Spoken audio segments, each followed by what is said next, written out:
All right, how's everybody doing today? Hotep, hey, this is Michael Imhotep, founder of the African History Network, host of the African History Network show. I'm a talk show host, researcher, lecturer, writer, and historian. It is Thursday, July 22nd, 2021, and we're live. So I wanted to do a preview of a exciting new online course that I'm teaching, a 10-week online course. This class starts Saturday, July 24th, 3 p.m. to 5 p.m. Eastern Standard Time.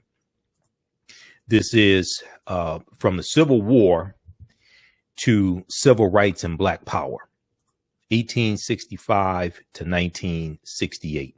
From the Civil War to Civil Rights and Black Power, from 1865 to 1968. And this is going to be a 10-week online course that I teach. And each week we're going to look at, this meets 10 consecutive Saturdays. Each week we'll look at an approximately 10-year period of history, starting in 1865. We have the Civil War, 13th Amendment, 40 Acres and a Mule, Special Field Order number 15. So we'll go through the Reconstruction era, and we'll look at an approximately 10-year period of history each class to see how we got to where we are today. All right. And I'm going to do an overview of the online course. All right. You can register for this class at our website, AfricanHistoryNetwork.com, AfricanHistoryNetwork.com. And then also, so you can register there, and we'll post a link here also. We do the class live. All the sessions are recorded, and you can go back and watch the course over and over again. Okay, even after the course is over, you'll still have access to the course content.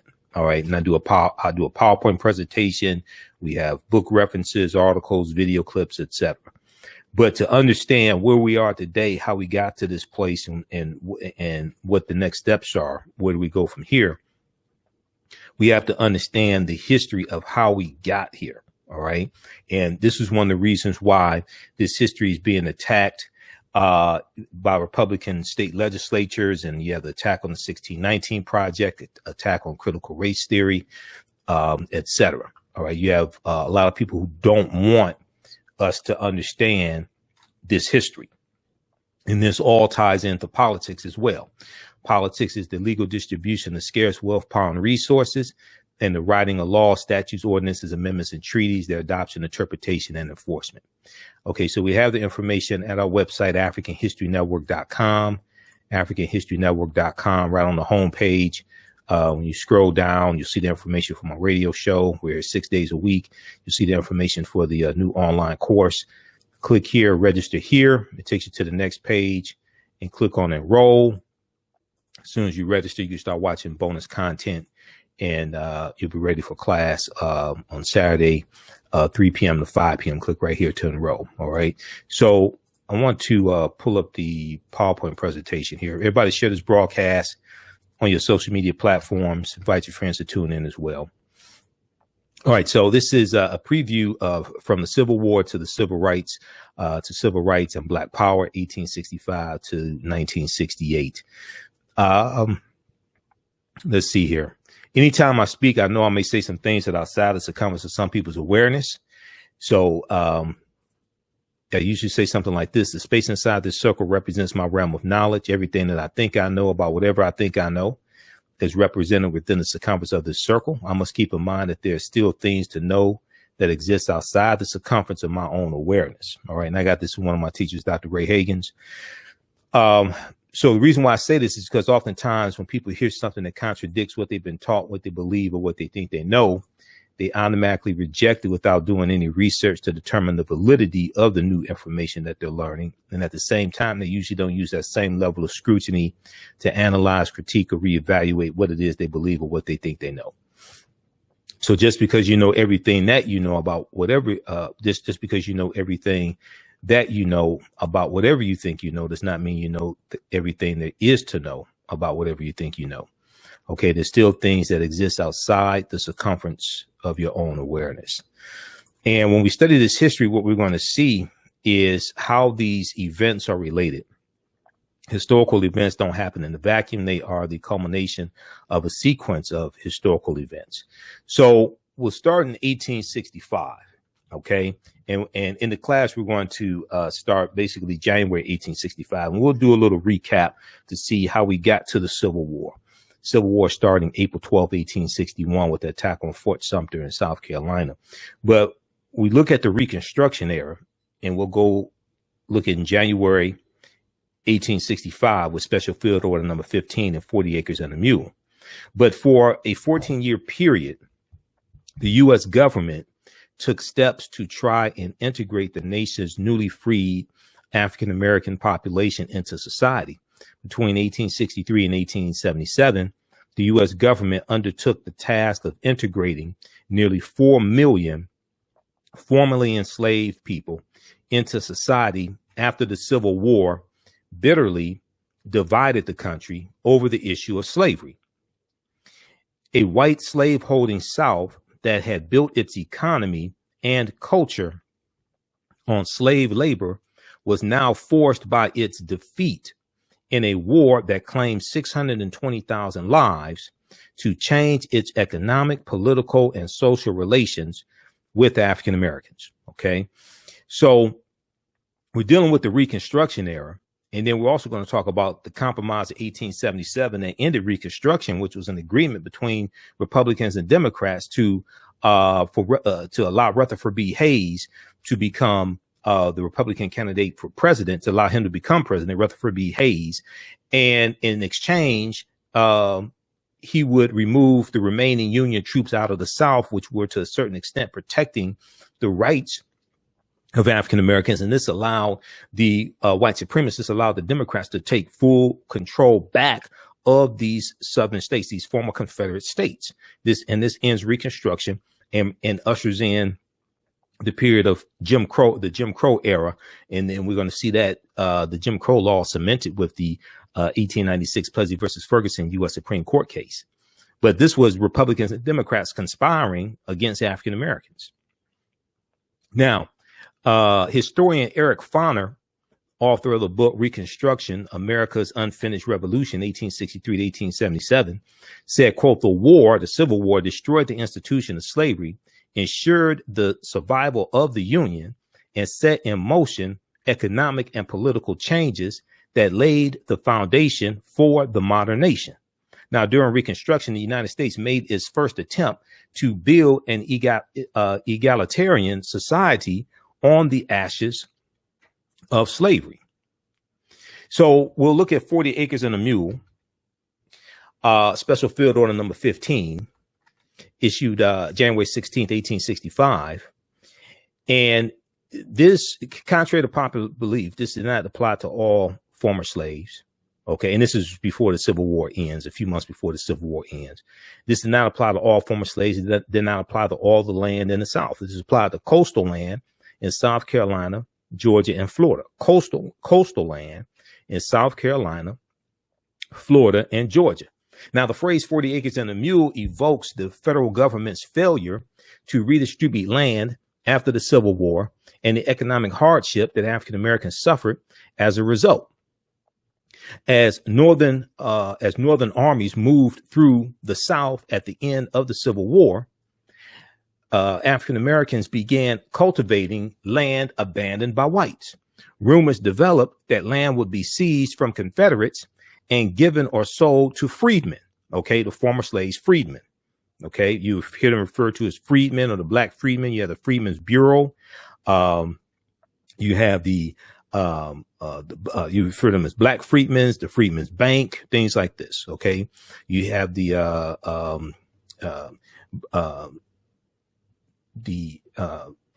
Black Indian Freedmen, the Black Indian treaties of 1866. We're going to see after this as well. We'll talk about that in the class, and you'll see the black freedmen referred to as members of these Native American nations. Many of them were former slaves of these Native American nations, the Choctaw, Chickasaw, Creek, Cherokee, and Seminole Indians. Okay. All right. Now, rumors developed that land would be seized from Confederates and given or sold to freedmen. These rumors rested on solid foundations. abolitionists on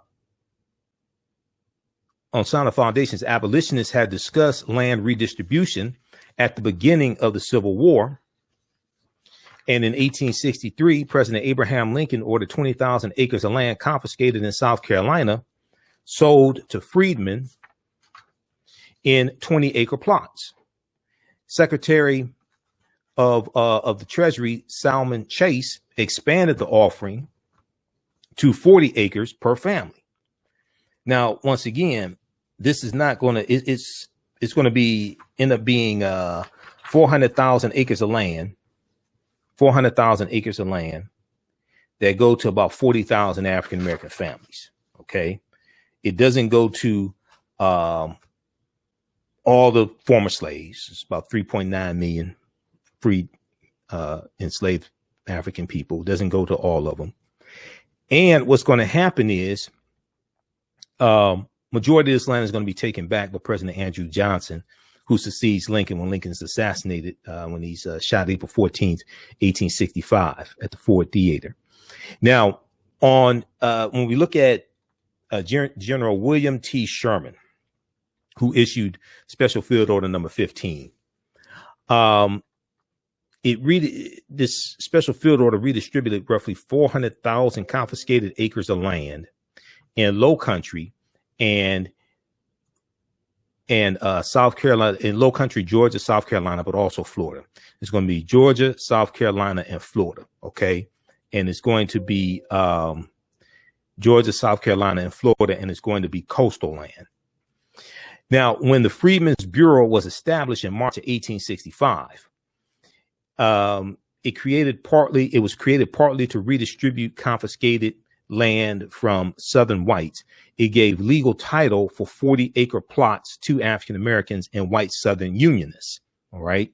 But what's going to happen is President Andrew Johnson, who succeeds Lincoln after Lincoln's assassinated, and Andrew Johnson was sympathetic to the Confederacy and sympathetic to the Southern plantation owners, he's going to take the majority of that land back. After the war was over in 1865, April 1865, the Civil War ends. President Andrew Johnson returned most of the land to the former white slave owners. At its peak during Reconstruction, the Freedmen's Bureau had 900 agents scattered across 11 southern states, handling everything from labor disputes to distributing clothing and food to starting schools to protecting freedmen from the Ku Klux Klan. So the Ku Klux Klan is founded December 24th, 1865 in Pulaski, Tennessee, about a week or so after the 13th Amendment is adopted. It's adopted December 18th, 1865. And we're going to see the Klan that was founded as a fraternal organization. We're going to see the Klan grow in strength, and they're going to attack African Americans. They're going to lynch African Americans, but they're not just attacking African Americans. They're also attacking white Republicans. They were attacking white Republicans as well and lynching some of them also, even though the majority of the people who are going to be the victims of lynching are African Americans, specifically African American men. We know also from 1882 to 1968, there's about 4,743 people lynched in this country, 72% are African American. At NAACP.org, they have a section dealing with lynchings, and they deal with a whole history of lynchings. And they talk about from 1882 to 1968, 4,743 people were lynched. Mississippi was the state with the most number of lynchings. They had about 581 lynchings. But also during that period of time, there were 1,297 white people lynched as well, because the Klan and other domestic terrorist organizations are also attacking white Republicans also and lynching them as well. Okay, let's continue here. How's everybody doing? Share this broadcast on social media platforms. Invite your friends to tune in. So we're doing an overview of a new 10-week online course that I teach. This is going to be on Saturdays, 3 p.m. to 5 p.m. Eastern Standard Time. This is from the Civil War to Civil Rights and Black Power, 1865 to 1968. Visit our website, AfricanHistoryNetwork.com, AfricanHistoryNetwork.com. You can register for the 10-week online course there.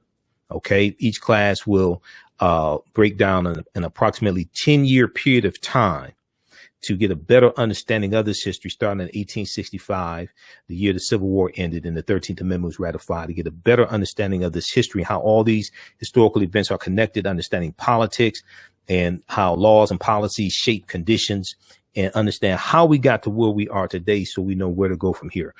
On the homepage of our website, when you scroll down, you'll see the information for the online course. Click right here to register here, and it'll take you to the next page. On the next page, just click on enroll. Okay. Click on enroll. Class is regularly $130, is on sale $80. Click right here to enroll. As soon as you register, there's bonus content that you can start watching, and you'll be ready for class on Saturday, 3 p.m. to 5 p.m. Eastern Standard Time. Now, all the sessions are recorded. All the sessions are recorded, so you can go back and watch it over and over again, and you don't have to worry about missing class. We record the classes live. You can go back and watch those also. You'll still have access to the online course even after the 10-week course is over with. So next year, you can still go back and watch the same course content. You'll still have access to it. I'm going to post the link to the online course there. You can register for it. As soon as you register, you can start watching content. How's everybody doing? Share this broadcast on your social media platforms. Invite your friends to tune in as well. And you can ask questions in class also. We have a live text chat. Okay, so you can see me. I can't see you. You can ask questions in class also. So during this Reconstruction period, we have the 3 Reconstruction constitutional amendments. 13th Amendment that ends chattel slavery. 14th Amendment of 1868 that gives citizenship to the formerly enslaved African Americans. 14th Amendment, then the 15th Amendment, which guarantees the right to vote for African American men. Doesn't apply to African American women in 1870, but is ratified February 3rd, 1870, the 15th Amendment. Now, as written, the 15th Amendment does not explicitly grant anyone the right to vote. And nowhere in the U.S. Constitution, does it explicitly give anyone the right to vote. The 15th Amendment protects the right to vote. Okay. The 19th Amendment, the 19th Amendment, guarantees the right to vote to women. Okay. 19th Amendment of 1920. Okay. And then also you're going to have, later in 1971. Okay. Later in 1971, the, 26th Amendment, to the U.S. Constitution is going to, July 1st, 1971, the 26th Amendment is going to lower the, minimum voting age from 21 down to 18. Okay. That's the 26th Amendment, 1971 under, Richard Nixon. All right. So, the 15th Amendment prohibits federal and state governments from placing restrictions on voting based on 3 criteria: race, color, and previous condition of servitude. Okay. Enslavement. The entire amendment is 2 sentences long. Section 1 of the 15th Amendment says the right of citizens of the United States to vote shall not be denied or abridged by the United States or by any state on account of race, color, or previous condition of servitude. Section 2 says the Congress shall have power to enforce this article by appropriate legislation. The Congress shall have power to enforce this article by appropriate legislation. And read this article here from the Smithsonian Institute, americanhistory.si.edu. Does an amendment give you the right to vote? Does an amendment give you the right to vote? This is from February 3rd, 2020. And it talks about how nowhere in the U.S. Constitution does it explicitly give anyone the right to vote. So you have the 15th Amendment that guarantees the right to vote. And then you have the 19th Amendment that guarantees the right to vote to women, and the 26th Amendment. But the 19th Amendment, the 26th Amendment, that language is based upon the 15th Amendment. Okay. All right. Take a look at this here. take a look at this here, and we'll be back in just a minute.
All right, let's continue here.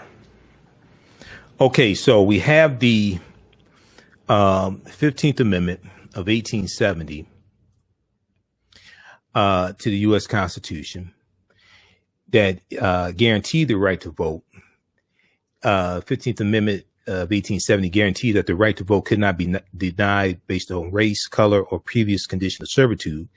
The amendment complemented and followed in the wake of the passage of the 13th Amendment and 14th Amendments, which abolished slavery and guaranteed citizenship, respectively, to African Americans.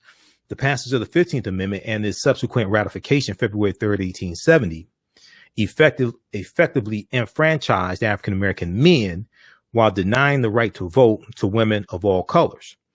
Women would not receive that right until the ratification of the 19th Amendment of 1920. All right. So this is still during the Reconstruction era. And what we're going to do, this is just a preview of the 10-week online course. But what we'll do is each class will go through and analyze a 10-year period of history. We're going to go through this chronologically, analyze a 10-year period of history so we can really dig in and see what happened, see how these historical events are connected, see the laws and policies put in place to put us in the predicament that we are today. Okay. So once we understand how we got here, we have a better understanding of what we need to do, what the next steps are. And we can see politics is the legal distribution of scarce wealth, power, and resources, and the writing of laws, statutes, ordinances, amendments, and treaties, their adoption, interpretation, and enforcement. And all the fights that are taking place today over critical race theory and suppressing what can be taught in schools as far as the history of slavery and systemic racism and all this stuff. A lot of this has to do with not understanding history and people wanting to keep certain people from understanding history also. All right. Let's continue here. Let me see here. Okay. So let's continue. Now, after the Civil War, during the period known as Reconstruction, 1865 to 1877, and we'll do a Reconstruction in class number 1, the amendment was successful. 15th Amendment was successful in encouraging African Americans to vote. Many African Americans were even elected to public office during the 1880s in the states that formerly had constituted the Confederate States of America. Okay. And even in the 1870s, because Hiram Rhodes Revel becomes first U.S. Senator and only U.S. Senator in Mississippi in 1870. Okay. Now by the 1890s, however, efforts by several states to enact such measures as poll taxes, literacy tests, and grandfather clauses, in addition to widespread threats and violence, had completely reversed those trends. So we're going to see a total attack on the rights of African Americans, especially after Reconstruction ends in 1877.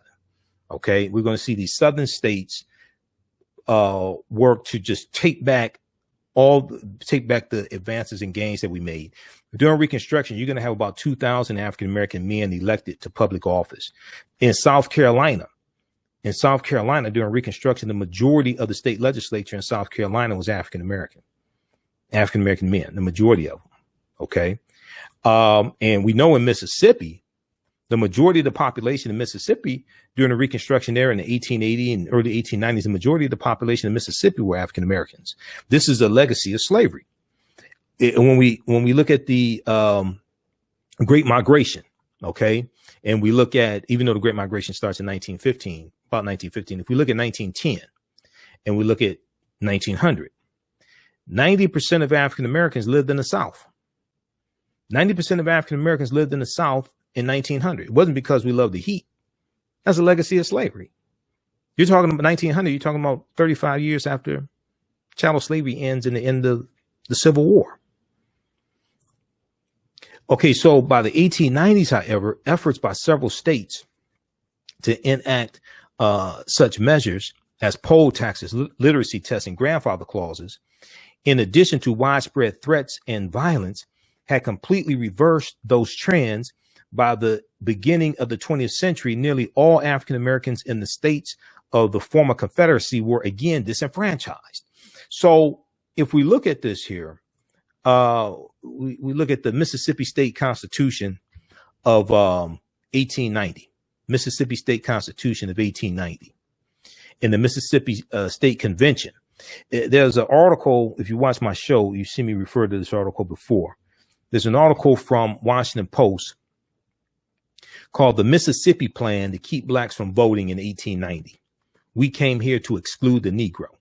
The Mississippi Plan to Keep Blacks from Voting in 1890. We came here to exclude the Negro. And this deals with the effort in Mississippi to suppress the African American vote. Now, this article is from May 1st, 2021. May 1st, 2021. And at this Mississippi State Convention, when they're going to vote on the Mississippi State Constitution, the convention was presided over by a white county judge named Solomon Saladin Calhoun. Solomon Saladin Calhoun. And he put the voting issue bluntly. He said, let's tell the truth if it burst the bottom of the universe. Let's tell the truth if it burst the bottom of the universe. He said, we came here to exclude the Negro. Nothing short of this will answer. We came here to exclude the Negro. Nothing short of this will answer. They're trying to disenfranchise 1890 in Mississippi. They want to disenfranchise African Americans from being able to vote because we were voting African Americans into office. They're trying to lock us back into a subservient position. And one of the things that these Southerners resented is that now you have former slaves being elected to office, and they're making decisions that impact everybody. And they're trying to lock us back into a subservient position.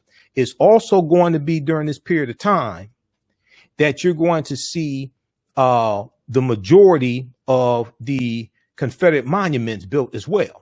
Okay, well, I'll show you a graph that deals with that, because I've done an entire lecture dealing with the history of the Confederate monuments also. All right, how's everybody doing? Share this broadcasting on social media platforms. How y'all like this type of information? This is a preview once again of a new 10-week online course that I'm teaching on Saturdays, 3 p.m. to 5 p.m. Eastern Standard Time, called From the Civil War to the Civil Rights and Black Power, 1865 to 1968. Each class will go through and analyze a 10-year period of time in history. We're going to go through chronologically and see what happened after slavery ended, how we were accumulating land, how we were building communities. We're going to have the Reconstruction in 1877. We're going to have the Jim Crow era instituted. We have a reversal of these rights. We have land stolen. We have domestic terrorism taking place. And then we're going to deal with the Mississippi State Convention of 1890 and Mississippi State Constitution in 1890, the Louisiana State Constitution in 1898, Grandfather Clause in 1898, Plessy versus Ferguson 1896, U.S. Supreme Court case. We'll look at things like the Ku Klux Klan Act of 1871, and we're going to the 1900s. One of the things that causes African Americans to leave the South is not just the Great Migration. It's not just World War I. It's also the boll weevil attack in the late 1800s, late 1890s, early 1900s, and the boll weevil migrating from Central America, like Mexico, into the southern states, and it's attacking cotton crops and destroying cotton crops, which forces many African Americans to leave the South and go up north looking for better opportunities as well. Okay, so we're going to deal with this chronology of history. All right, let's continue here. So this is just a brief overview of the 10-week online course. And I do a PowerPoint presentation in the course. We have video clips, book references, articles, all types of things like this. All right. So we were talking about the Mississippi State Constitution of 1890. And what's going to happen is that we're going to see other states start adopting what Mississippi puts in place. Now, delegates eventually adopted a literacy test and poll tax geared to suppress the African American vote in the state with a black majority. Mississippi, the majority of the population of Mississippi was African American. They're going to vote at this state convention to institute poll taxes and literacy tests in an effort to disenfranchise African Americans. It was called the Mississippi Plan. The Mississippi Plan. And this plan became the model throughout the South, part of a raft of racially oppressive Jim Crow laws that ended Reconstruction. Okay. All right.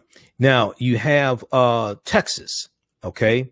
In 1876, we're going to see something similar in the Texas State Constitution that leads to all white primaries, like the all white primaries in 1918. Now, Mississippi's 1890 convention sought to find a way around the 15th Amendment to the U.S. Constitution, which guaranteed the right to vote for African American men. Just 2 decades earlier, Mississippi state legislature had made history by electing Hiram Rhodes Revels to the U.S. Senate. He was the first African American member to serve in either house of Congress, but that moment of racial progress quickly vanished. Okay, this is a picture of Hiram Rhodes Revels. He was the only African American U.S. senator from Mississippi, the only one. Hiram Rhodes Revels. After Rutherford B. Hayes removed all federal troops from the South, southern states in 1877, white Democrats who has supported slavery and the Confederacy began regaining control of the states from black and white Republicans. Okay. And you're going to have Isaiah T. Montgomery, who was the president he was the mayor of Bayou, Mississippi, and the founder of Bayou, Mississippi. Isaiah T. Montgomery. He was the only African American who was at the Mississippi State Convention, and he votes to disenfranchise African Americans. Okay, Isaiah T. Montgomery. He was an African American man. He was the mayor of Bayou, Mississippi, and the founder of Bayou, Mississippi. Here's a picture, Isaiah T. Montgomery. I think he's related to Senator Tim Scott of South Carolina. Okay. Black Tea Party Republican Senator Tim Scott. I think he's related to him one way or another. I think Senator Tim Scott and Isaiah T. Montgomery are related. Okay, but read this article here from the Washington Post. The Mississippi Plan to keep blacks from voting in 1890. We came here to exclude the Negro. And what's going to happen is that other southern states are going to adopt poll taxes and literacy tests, things like this, obstacles to the 15th Amendment. They're going to put those in. They're going to adopt those in their state constitutions also. All right, let's continue.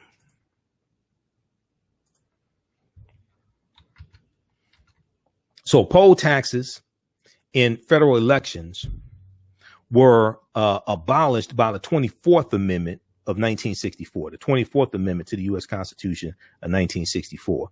And in 1966, the U.S. Supreme Court, 1966, the U.S. Supreme Court extended the ban to state and local elections. Now, the Voting Rights Act of 1965, August 1965, abolished prerequisites to registration and voting, and also allow for federal preclearance of changes in election laws in certain covered jurisdictions, including 9 mostly southern states. All right. In Shelby County versus Holder, U.S. Supreme Court case of 2013, which guts Section 5 of the Voting Rights Act. OK, the Supreme Court struck down the section of the Voting Rights Act that had been used to identify covered jurisdictions, effectively making the pre-clearance requirement unenforceable. So what the pre-clearance stated in the 1965 Voting Rights Act is that states and districts that had a history of putting obstacles in the way of African Americans voting, like the poll taxes and literacy tests and things like this, and had intimidation, etc. If they want to make any changes to polling locations, the hours that polls are open, how many weekends you can have souls to the poll voting, how many days you can have early voting. If they want to make any changes, they had to get approval from a federal judge. This is the pre-clearance. OK, and that protected a lot of the rights of African Americans. When that was struck down in 2013, U.S. Supreme Court case Shelby County versus Holder, within 24 hours, you had states starting to pass new voter ID laws, because as soon as the Voting Rights Act went into place, you had people trying to figure out ways around it to put obstacles in the way of us voting once again. So because of Shelby County versus Holder, the 2016 presidential election, there were 868 fewer polling places. 868 fewer polling places in the 2016 presidential election. There was and this is directly tied to the Voting Rights Act being weakened by the Shelby County versus Holder U.S. Supreme Court case. See, a lot of people don't understand how all of this is connected. There was an article from November 4th, 2016. OK, 4 days before the presidential election, 2016. There's an article from thenation.com by Ari Berman. Name of this article: there are 868 fewer places to vote in 2016 because the Supreme Court gutted the Voting Rights Act. And he goes through and shows how all this is related. OK, so you have check out this article. Now, today, nearly half of counties that previously approved voting changes with the federal government have cut polling places this election. And then that negatively impacted the 2016 presidential election, because you had 868 fewer polling places. A lot of those polling places were shut down in African American communities, which causes longer lines and different things like this. So you have that piece. Now, today, there are approximately 1,700 fewer polling places. There was a article from Mother Jones. It's a good piece from who is that? I think that's from Mother Jones.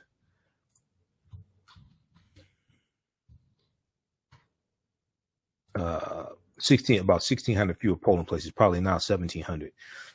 This piece here from September 10th, 2019. September 10th, 2019.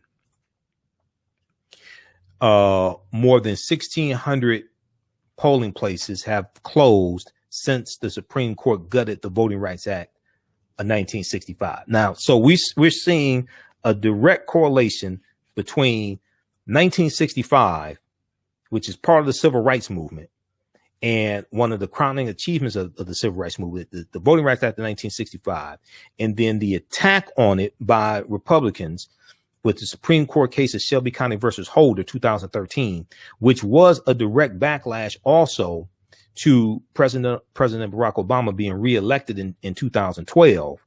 And in 2012, the percentage of African Americans registered to vote who actually voted was a record 66.6%. 66.6% of African Americans registered to vote actually voted in the 2012 presidential election. And that was the first presidential election where the percentage of African Americans who voted was higher than the percentage of white people who voted. This scared the hell out of a lot of Republicans. So they come back the next year with the Shelby County versus Holder challenge, goes to the Supreme Court. Supreme Court guts Section 5 of the Voting Rights Act. More than 1,600 polling places have been closed since the Supreme Court gutted the Voting Rights Act. Now the voter suppression bills that passed like in Georgia, SB 202, and what they're trying to push through the Texas state legislature, and what they're trying to push through other state legislatures. If the Voting Rights Act was fully intact, if Section 5 had not been gutted, those bills would not be able to pass through the state legislature because they would have to get approval from a federal judge to be able to make the changes that they're trying to make. The reason why the Voting Rights Act of 65 was needed is because of what happened with the Compromise of 1877, what happened with Mississippi in 1890, and these poll taxes and literacy tests that are being put in place in states in the late 1890s. What happened in 1890 and 1898 is directly impacting what's taking place right now in 2021. So we have to understand how all of this is connected and all these laws and policies are impacting us so we understand how to fight against them. Okay. All right. So everybody share this broadcast on your social media platforms. Be sure to follow us here on our Facebook fan page, The African History Network, The African History Network, and also my YouTube channel, Michael Imhotep, IMHOTEP. Okay. Britannica.com has some good basic information on the 15th Amendment. Check that out. Britannica.com, the 15th Amendment. Let's continue here. Now, this is all during the Reconstruction era. Now, this is just a preview. This is just a preview of what we're going to cover in the online course. This is going to be 10 consecutive Saturdays. Each Saturday, we're going to go through and break down. It's about a 2-hour class. We're going to go through and break down a 10-year period of history. Okay. Who still needs to register for the online course? I'm going to post a link here so you can register for it. As soon as you register, this bonus content is you can start watching also. All right. Now, when we deal with the force acts, the 4 force acts during Reconstruction, force acts in U.S. history, these were a series of 4 acts passed by Republican Reconstruction supporters in the Congress between May 31st, 1870 and May 1st, 1875 to protect the constitutional rights guaranteed to African Americans by the 14th and 15th Amendments. The major provisions of the acts authorized federal authorities to enforce penalties upon anyone interfering with the registration, voting, office holding, or jury service of African Americans. Okay. These are the force acts in during Reconstruction from 1870 to 1875. You're going to have these 4 acts that are going to pass Congress and be signed into law. These acts empower the president to use military force to make summary arrests. Under the Act of April 20th, 1871, also known as the Ku Klux Klan Act of 1871, 9 South Carolina counties were placed under martial law by President Ulysses S. Grant in October of 1871. October of 1871, because see, the Klan was killing and terrorizing African Americans so much, they were attacking African Americans in elected office, things like this. So President Ulysses S. Grant declared martial law in 9 South Carolina counties under the Ku Klux Klan Act of 1871. This act and earlier statutes resulted in more than 5,000 indictments and 1,250 convictions throughout the South. In subsequent Supreme Court decisions, various sections of the acts were declared unconstitutional. So that's in 1883, U.S. Supreme Court strikes down some portions of the 1871 Ku Klux Klan Act, but it's still in effect today. It's still on the books today. Read this piece here from Britannica.com, Force Acts. And this deals with the Reconstruction era as well. Okay, now the Ku Klux Klan Act of 1871, ratified in 1868, defines citizens. I'm sorry, the 14th Amendment of ratified in 1868 defines citizenship and guaranteed due process and equal protection of the law to all. Vigilante groups like the Ku Klux Klan, however, freely threatened African Americans and their white allies in the South and undermined the Republican Party's plan for Reconstruction. The bill authorized the president to intervene in the former rebel states that attempted to deny any person or any class of persons of the equal protection of the laws or of equal privileges or immunities under the laws. To take action against this newly defined federal crime, the president could suspend habeas corpus, deploy the U.S. military, or use, quote, other means as he may deem necessary, end quote. Now, this information, this comes from history.house.gov. History.house.gov. Now, house.gov is the official website of the U.S. House of Representatives. And house.gov and senate.gov, official website of the U.S. Senate, they have a history section there as well. This is from history.house.gov, the Ku Klux Klan Act of 1871. Okay, so this is just a brief overview of the content that we're going to deal with in the online course. And we're going to go through our history decade by decade to see what happened, why it happened, how we got here, and how all this affects us today. 1890, the Mississippi State Convention. We came here to exclude the Negro. We just talked about this, the article from the Washington Post. They instituted literacy tests and poll taxes, things like this, to disenfranchise African Americans. Now, James Vardaman, in 1890, served in the Mississippi State Legislature. He said, quote, "There is no use to equivocate or lie about the matter." And he was in the Mississippi State Legislature at the time of the Mississippi State Convention, and later became governor of the state of Mississippi. He said, "In Mississippi, we have in our Constitution legislated against the racial peculiarities of the Negro. When that device fails, we will resort to something else," end quote.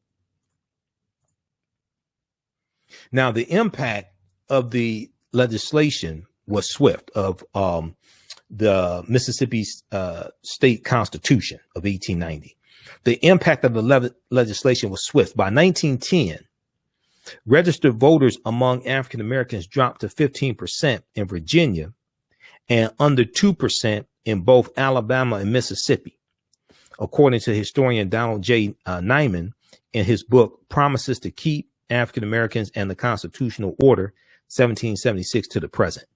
Read this article here from history.com. History.com is the official website of the History Channel. How Jim Crow era laws suppressed the African American vote for generations. How Jim Crow era laws suppressed the African American vote for generations. Okay. And what we are seeing today that's taking place in 48 state legislatures, 389 voter restriction bills, based upon a big lie that the election was stolen from Donald Trump. No, it wasn't. He lost. Based upon a big lie, we see the same thing that took place in Mississippi in 1890. We see them implementing these obstacles to African Americans and Latinos and Asian Americans and college students and elderly white people who vote through mail-in ballots.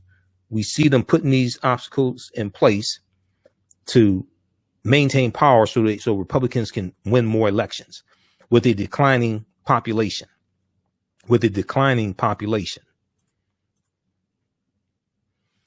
Now, these restrictions are also going to lead to all white primaries. And we're going to see all white primaries like in Texas. Okay. In the Texas state constitution, they had a phrase called purity of the ballot box, purity of the ballot box. And this was brought to light a couple months ago because of the debate that took place in the Texas State House. Let me see here. We got that. All right. But what are all white primaries? When literacy tests, poll taxes, and grandfather clauses, and the many other ways to circumvent the 15th Amendment did not work to suppress African-American voter turnout, white legislators in several southern states used all white primaries to all but eliminate African-American voters' presence in the electoral process. After a white election official blocked an African-American man named Lonnie E. Smith the right to vote in the 1940 Texas Democratic primary, the NAACP's Thurgood Marshall and William H. Hastie, Hastie, challenged the case all the way to the U.S. Supreme Court. In 1944, the U.S. Supreme Court ruled in the case Smith versus All White that the Texas white primary system was unconstitutional, that the Texas white primary system was unconstitutional. This goes back to the Texas state constitution of 1876. And there was an article here from Washington Post that I referenced that deals with the purity of the ballot box.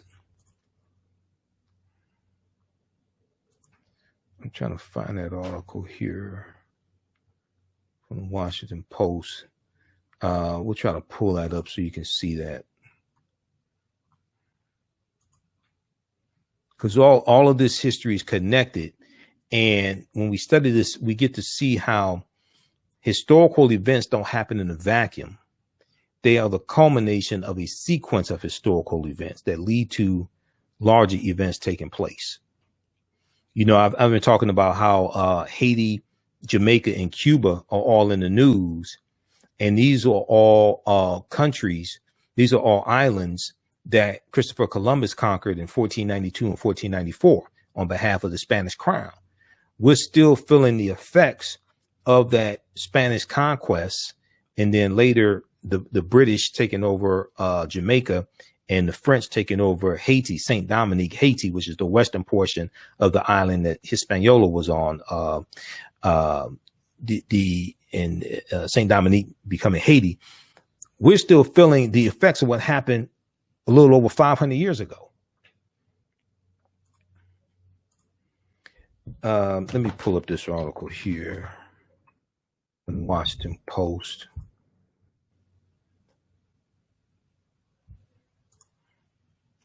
Okay, just a second. How's everybody doing? How y'all like this type of information?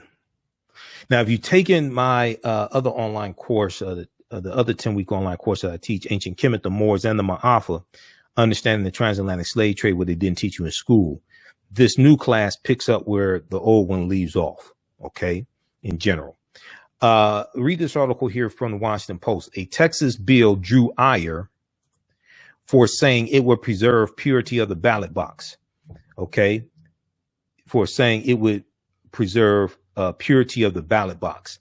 Here's the phrase's history, okay? A Texas bill drew ire for saying it would preserve purity of the ballot box. Here's the phrase's history, okay? Now, this article is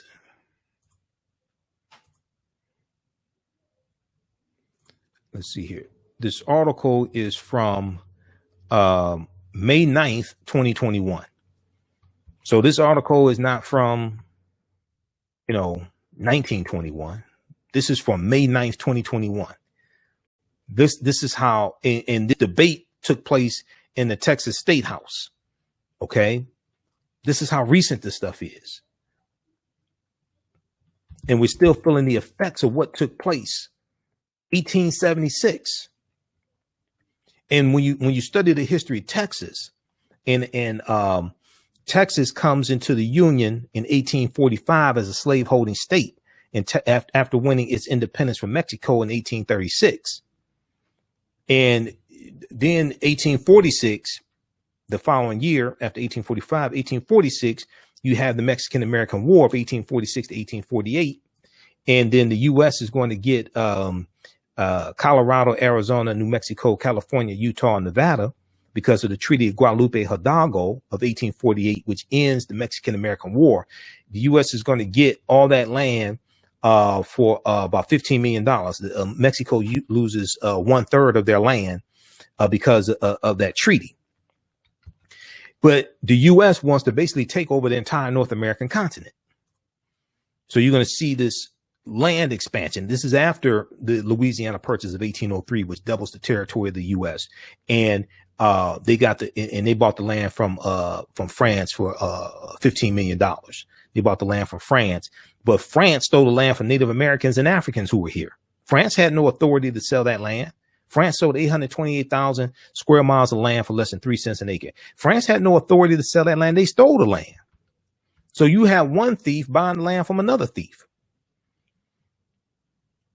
So in Texas, for example, the state legislature gave the Democratic Party the authority to set its own rules. The party determined that it was for white voters only, excluding African Americans from its elections and effectively making local electoral policies dominated by one party that upheld Jim Crow laws. Okay. See, this is dealing with the all white primaries that Texas was having. All right. So this is just a sample of the type of information that we're going to deal with. We're going to take you through our history so we can better understand this. And each class will go through and analyze approximately 10-year period of time. We'll go through decade by decade. Okay. I'm going to post a link here. You can register for this new 10-week online course. We have the information at our website, AfricanHistoryNetwork.com, AfricanHistoryNetwork.com. From the Civil War to the Civil Rights Movement and Black Power, 1865 to 1968. And this is going to be Saturdays, 3 p.m. to 5 p.m. Eastern Standard Time. Okay, 3 p.m. to 5 p.m. Eastern Standard Time. First class is Saturday, July 24th, 2021. If you go to our website, AfricanHistoryNetwork.com, scroll down the page, you'll see the information for the online course. Below it, you'll see the information for the other 10-week online course that I teach, where we deal with thousands of years of history, ancient Kemet, the Moors, and the Ma'afa, understanding the transatlantic slave trade, what they didn't teach you in school. And we deal with thousands of years of history and what led up to the transatlantic slave trade taking place. And we deal with ancient Africa, ancient Kemet, Nubia, Ethiopia, Ghana, Songhai, Mali. We deal with the 800-year occupation of Europe by the Africans known as the Moors, and the African presence in the land we call the United States of America, going back at least 51,700 years ago, and in South America going back at least 56,000 years ago. And one of the books that I reference is The First Americans Were Africans, Documented Evidence, by my friend Dr. David Imhotep, who actually spoke to our class. So June 12th, when I taught this class previously, early in the year, June 12th, he spoke to my class, and we have that archived also. So when you register for ancient Kemet, the Moors, and the Ma'afa, understanding the transatlantic slave trade, you'll get that archived content also. Okay. All right. So you can register for both online courses if you like at our website, AfricanHistoryNetwork.com. But when you click on register here, it takes you to the next page. And this is from the Civil War to Civil Rights and Black Power. Click on enroll. And as soon as you register, you can start watching the bonus content, and you can join us in class on Saturdays, 3 p.m. to 5 p.m. Eastern Standard Time. The class is regularly $130 is on sale $80. And like I said, all the content is archived as well. We do the class live, but the content is archived. So if you miss any of the class or anything, you can go back and watch it over and over again, and you still have access to the content even after the course is over with. All right, so we have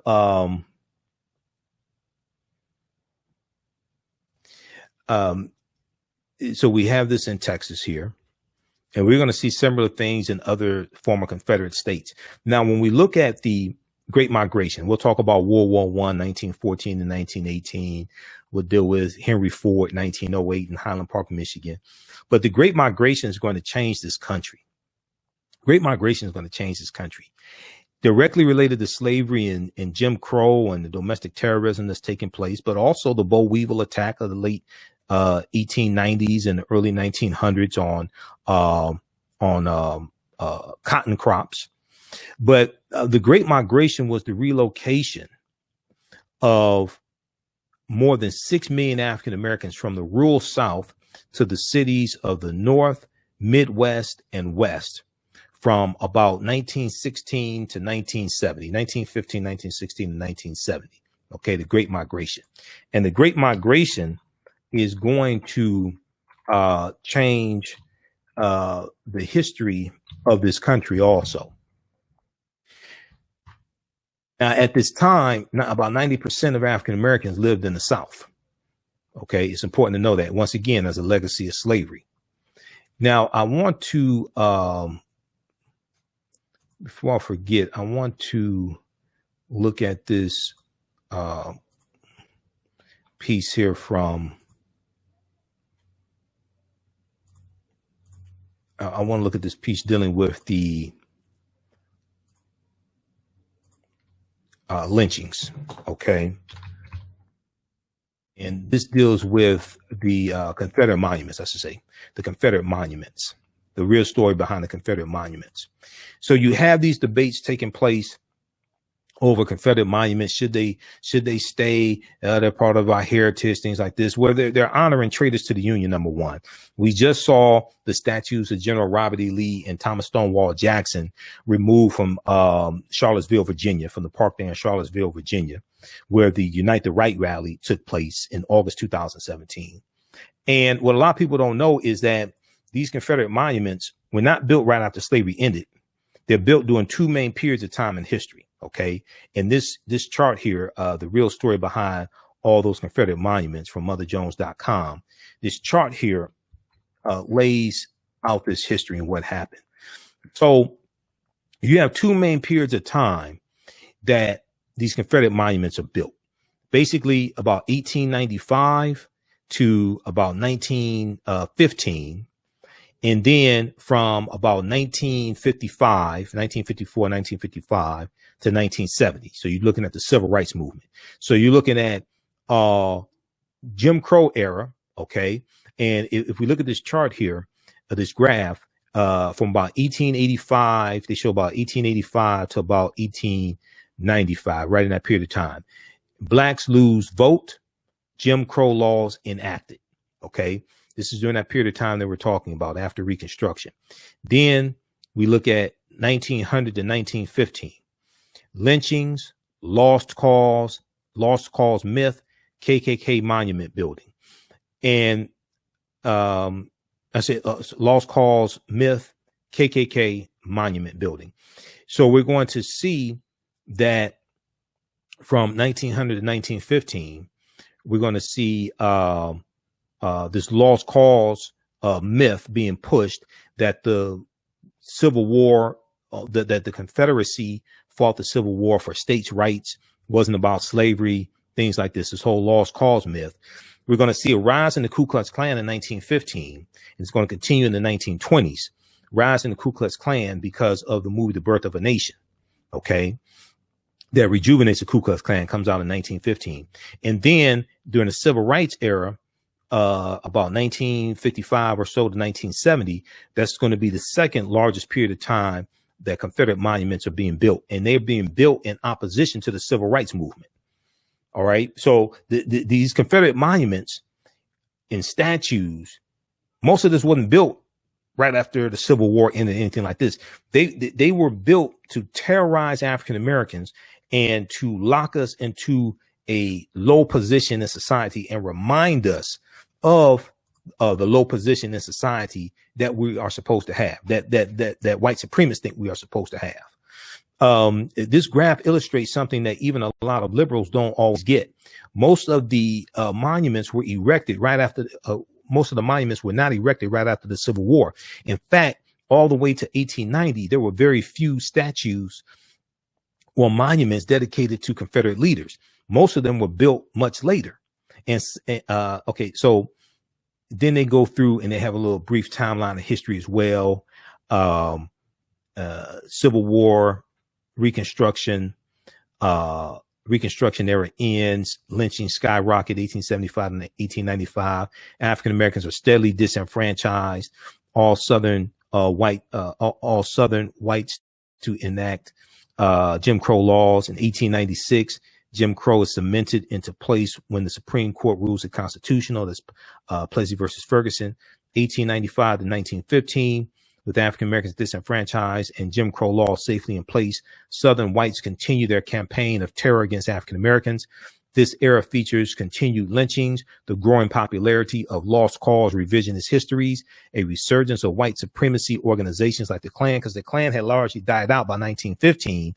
You have a new resurgence of the Klan in 1915 after the movie The Birth of a Nation debuts February 8th, 1915. This movie is going to cause race riots in the streets when we really go in and talk about this movie in the class. And you're going to have the Reverend William Joseph Simmons, who late 1915, after seeing the movie The Birth of a Nation, is going to launch a reincarnation of the Ku Klux Klan. Okay. And this reincarnation is going to have both Democrats and Republicans as members of the Klan. Okay. And the erection of Confederate statues and monuments in larger numbers. We're going to see this. The revisionist histories, a resurgence of white supremacy organizations like the KKK, and the erection of Confederate statues and monuments in large numbers. This is 1895 to 1915. 1915 to 1955, the Jim Crow reigned safely throughout the South. And because of these Jim Crow laws, because of what happens in the end of Reconstruction, because of what happens in the late 1890s, this causes the need for a modern day civil rights movement. 1955, the civil rights era starts with the Supreme Court case of Brown versus Board of Education, and the Supreme Court rules that Jim Crow laws are unconstitutional. Southern whites mount massive and violent resistance and start putting up Confederate monuments again in direct opposition to the civil rights movement.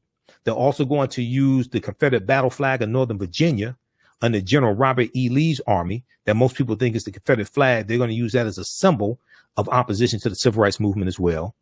And they're going to start naming a lot of schools after Confederate heroes as an opposition to the civil rights movement also. Okay, so all this is taking place during that period of time.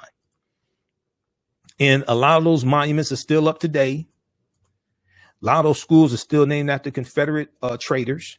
They committed treason based upon Article 3, Section 3 of the U.S. Constitution. So if we look quickly here at the Great Migration, the Great Migration was the relocation of more than 6 million African Americans from the rural South to the cities of North, Midwest, and West from about 1960 to 1970, driven from their homes by unsatisfactory economic opportunities and harsh segregationist laws. Many African Americans headed north, where they took advantage of the need for industrial workers that first arose during the First World War, World War I. During the Great Migration, African Americans began to build a new place for themselves in public life, actively confronting racial prejudice, as well as economic, political, and social changes to create an African American urban culture that would exert enormous influence in the decades to come. We're going to see things like the Harlem Renaissance. We're going to see things like the Universal Negro Improvement Association, which starts in 1914 in Jamaica with Marcus Garvey, and he comes to the U.S. in 1916, and he's building chapters of the UNIA. We're going to see the in 1915, we're going to see the Association for the Study of Negro Life and History founded. Okay. And we see February 8th, 1915, the birth of movie, The Birth of a Nation, that promotes the image of the happy slave. We're going to see that movie debut. We're going to see that we fight against the people like Charlotta Bass of the California Eagle, a black newspaper in California, and people like William Monroe Trotter in Boston. We're going to launch campaigns against the movie The Birth of a Nation. We're going to have people like Oscar Micheaux to make movies that are in opposition to the depiction of African Americans in the movie The Birth of a Nation. Okay, we're going to see things like the Red Summer of 1919, the Red Summer of 1919 take place, and during the Red Summer of this is William Monroe Trotter. During the Red Summer of 1919, you're going to have over 25 major race riots in this country, and this is the year after World War I ends. And a lot of these white men, when they went to fight in the war, they left jobs behind. When they came back, these jobs were being filled by African Americans and immigrants who were here, and this causes racial conflicts. And you had African American men who went to the war. We learned how to fight, how to kill, how to shoot, things like this. So we're bringing back those skills back to our communities, and we're using those skills to protect our communities when these race riots break out. The Red Summer 1919 marked the culmination of steadily growing tensions surrounding the great migration of African Americans from the rural South to the cities of the North that took place during World War I. When the war ended in late 1918, thousands of servicemen returned home from fighting in Europe to find that their jobs in factories, warehouses, and mills had been filled by newly arrived Southern African Americans or immigrants. Amid financial insecurity, racial and ethnic prejudices ran rampant. Meanwhile, African American veterans who had risked their lives fighting for the cause of freedom and democracy found themselves denied basic rights such as adequate housing and equality under the law, leading them to become increasingly militant. So when these brothers come back home, they had a new concept. They were called the New Negro. The New Negro. Now, at the same time, you have the formation of the Association for the Study of Negro Life and History, founded September 9th, 1915 by a co-founder by Dr. Carter G. Woodson. Okay, you had a big race riot in Chicago in 1919. We had the Harlem Renaissance, 1910s, 1930s. Okay, but you're going to have Dr. Carter G. Woodson, who co-founded the Association for the Study of Negro Life and History, September 9th, 1915. And all this is taking place. All this is coinciding. The New Negro, and they're called race men who have pride in their race. And when these brothers come back home from World War I, they say, we want all of our rights now. We want first-class citizenship now. Okay, not 100 years from now. They say we fought for this country. We shed blood for this country. Some of us died for this country. So they're coming back fighting against the Jim Crow laws. 1920, then 1920, you have the Ocoee Massacre in Florida. Okay, 1920, which is the Klan is fighting against African Americans exercising their right to vote. 1921, you have the Tulsa Race Massacre in 1921, June 1st, 1921. 1923, you have the Rosewood Massacre in Rosewood, Florida. Okay, all this is taking place during this same period of time. And then you're going to have Negro History Week that is created in 1926. Okay, the second week in 1926 by Dr. Carter G. Woodson. You have Negro History Week.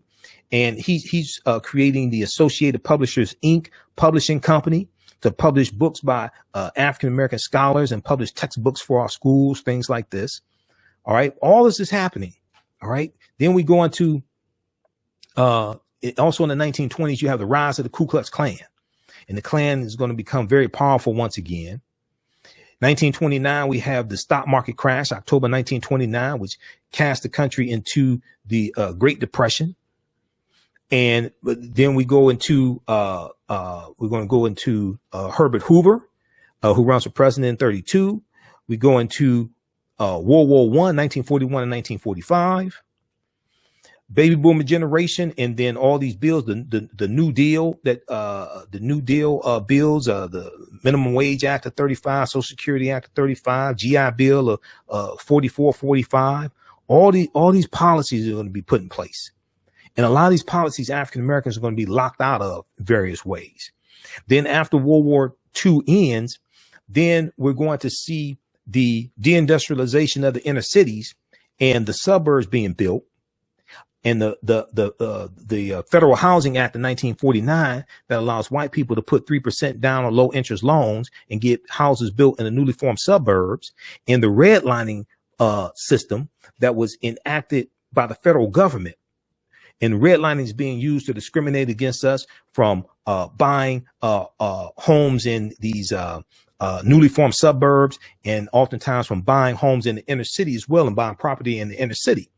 And the redlining system is being adopted by insurance companies and banks. Okay. So we're going to see how all this takes place. And it also locks us out of, to a certain extent, locks us out of being able to buy homes and accumulate wealth and intergenerational wealth through home ownership also. So let's see here. Okay. Then we go into the civil rights movement. 55 to 1970. And then in 66, we had the Black Power movement beginning. 1966 with SNCC, Student Nonviolent Coordinating Committee, and Kwame Ture and Willie Ricks, Mukasa Dada.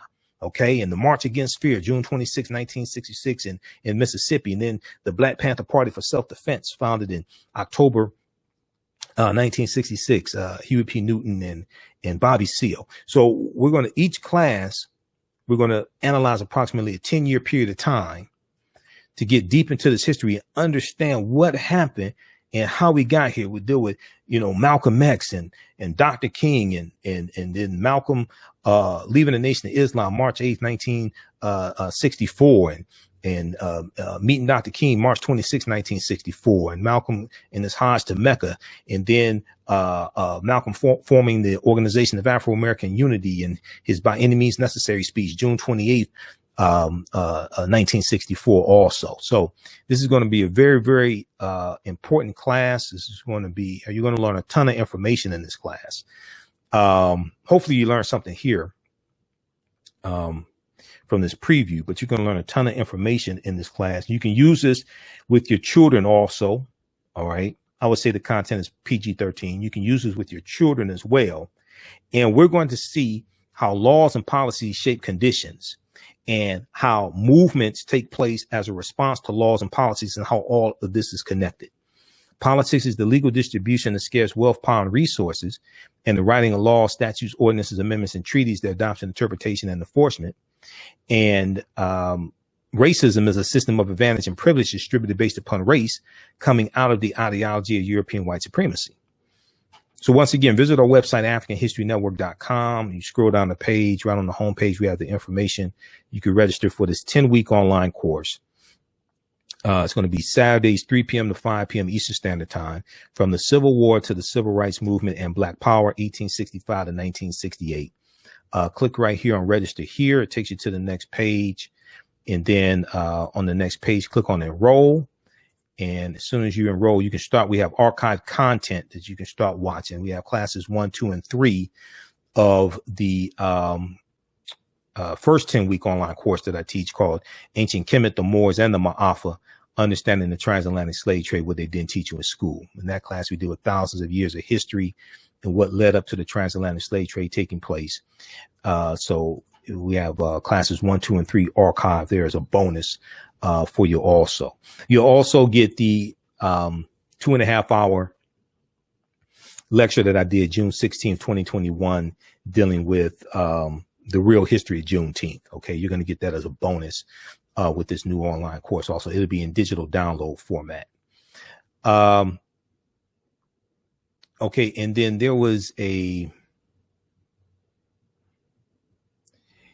if you saw my show recently, and we're on Monday through Friday, 11 p.m. to 12 midnight Eastern Standard Time, and Sundays, 9 p.m. to 11 p.m. Eastern Standard Time, the African History Network show.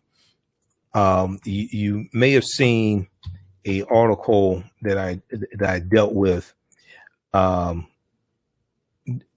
dealt with a wall that was built in Detroit.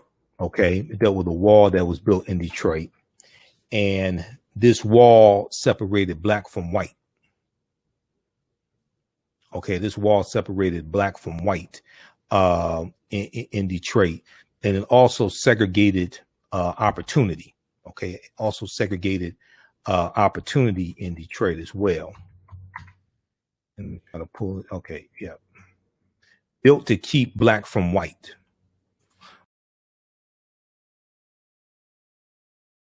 Discrimination coming from the federal government and in buying homes and things like this. And another thing that we're going to deal with in the class is the U.S. Interstate Highway Acts.